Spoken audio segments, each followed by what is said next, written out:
Melbourne is the biggest story in town tonight. You're having a good look at the Demons for your crack. Yeah, I am, because the only thing you have to get right as a football club at different points of the year are knowing where you're at. Where are we at? What are we doing at trade time? What are we doing at draft time? What are we doing with this list? Who are we letting go? Who are we chasing? Who are we acquiring? You can call it the window if you want. Are we in the window? Are we not in the window? How far away are we? Did they get it right in October? The answer now is easy. It's no. You can't do these things in hindsight. So they've got no choice now but to break up the Beatles in the middle of the ground. They've got no choice but to prioritise this new game plan. And in doing that, and that will take some time, and in doing that, you can't do it with the Bash Brothers. You can't. The days of winning games of football on contest and defence are like sticking with MySpace. It's a defunct situation. It's gone, right? How long since you fired up your account? I was getting some bad stuff. New personnel is required. So how are they going to do that? They're going to have to look at different players, because what's in there at the moment is not working. Minus 12 clearances round 1, minus 12 round 2, minus 16. And we'll get to the Sun side of it after the break, because they were extraordinary. So who's in there now is not working. So why roll on? It's a big call, Kingy. You're saying move on from Clayton Oliver and Christian Petrarca. I mean, the players tried to do that to a degree last year. Yeah. They've resisted change until now, Melbourne. Well, there's two parts to it. The short term is prioritise guys like Windsor and Langford and Rivers and Sparrow and find out what's underneath the top shelf. And then, at the end of the year, shake hands with a couple.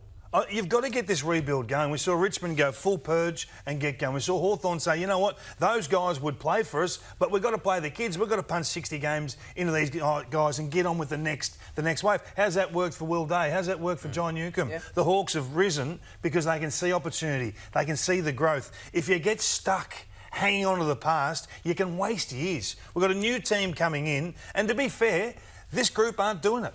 They're not getting it done anymore. So you live and die by your own performances. And I want to show one bit of vision that highlights why they get beaten so badly when the game goes to the outside. And we know they're working on it. They're brilliant at clearance and brilliant at stoppage in years gone by. They're not right now. So Rowell's shoulder to shoulder with Petrarca. Now forget Rowell's, really. Forget. This is just sheer desire. A guy wants to influence for his team, so he charges. It's going Gold Coast way. Is it easy to run downhill? Absolutely it is.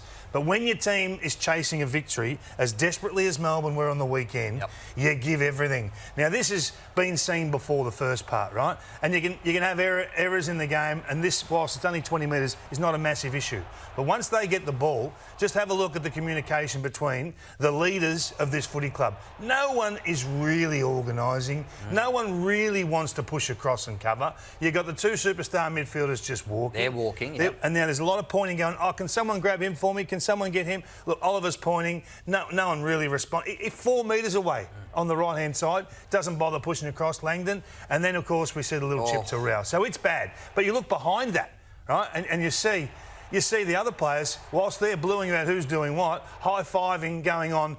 How about doing the job? How about seeing it through? That's the love. Well, it might be the love, but the love's a crock, right? The love is not what we're seeing. That's damning vision, David King. That is absolutely damning. You've got a hungry young dog in Matt Rowell who's fighting for his career and his reputation and getting to finals.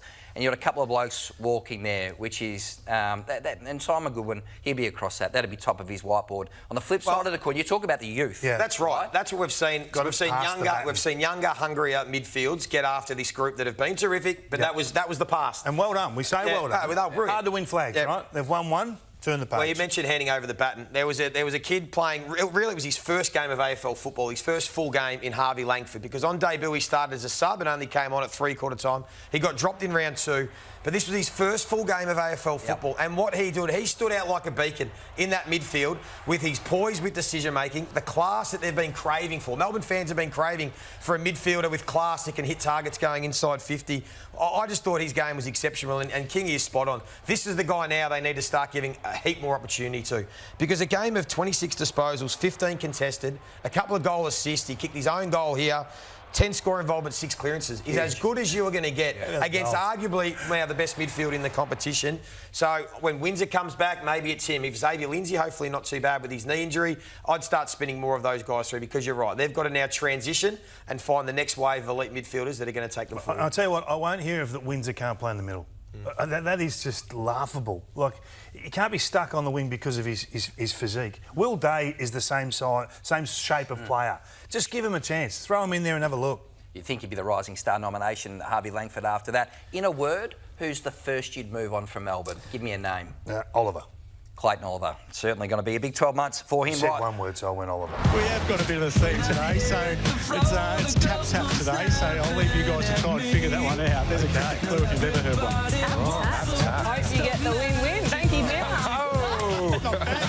Anderson, been really busy, and that is a class finish from a genuine star in the competition. Goes for home. There's another one. Suns get their 14. Rowell got it to Wins. Reed in front. The Suns have come to the MCG. They run out big 58-point winners. Yes, nice win there for the Suns and a bit of fun from Dimmer Hardwick. Can you decode the tap for us there, King? No idea. I've got no idea. idea. No. It took me 5 hours to get back to where I am now, and that's nowhere.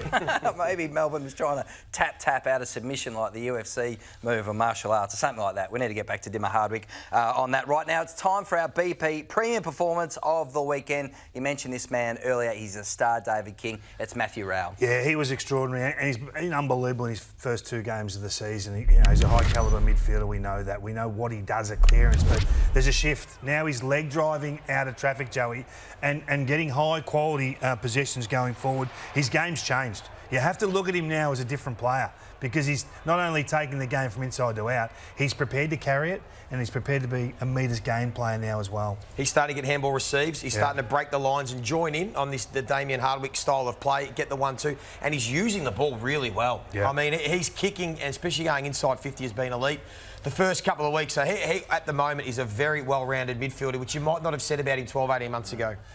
There are only 3 players in the competition last year, or the last 12 months, that are averaging 3 centre-bounce clearances or more.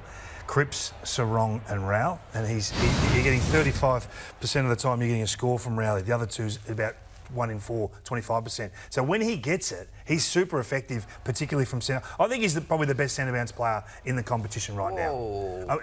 Paddy Cripps is a 2-time Brownlow medalist. Yeah, no, I understand that, but Paddy's more stand and deliver, and Rowell is now taking it from inside to outside. That's a totally different discussion.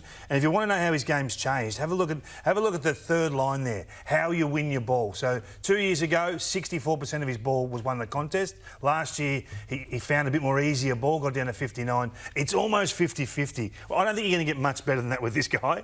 But that's a great split. 33 disposals average. I think he's going beautifully. But this is what the best players in the competition do, is they continue to evolve and add parts of their game. You think of all the champions, and they've always been able to add layers to their game as they go on. So some people thought, oh, this is all Matt Rowell's going to be. He's just an inside contest player. But the great players continue to find a way to get better, and he's on that trajectory. And on the outside, they've got the weapons. They've got Johnny Noble, they've got Daniel Rioli providing on the run, so they're finishing his excellent work. He's a weapon, Matt Rowell, no doubt about that.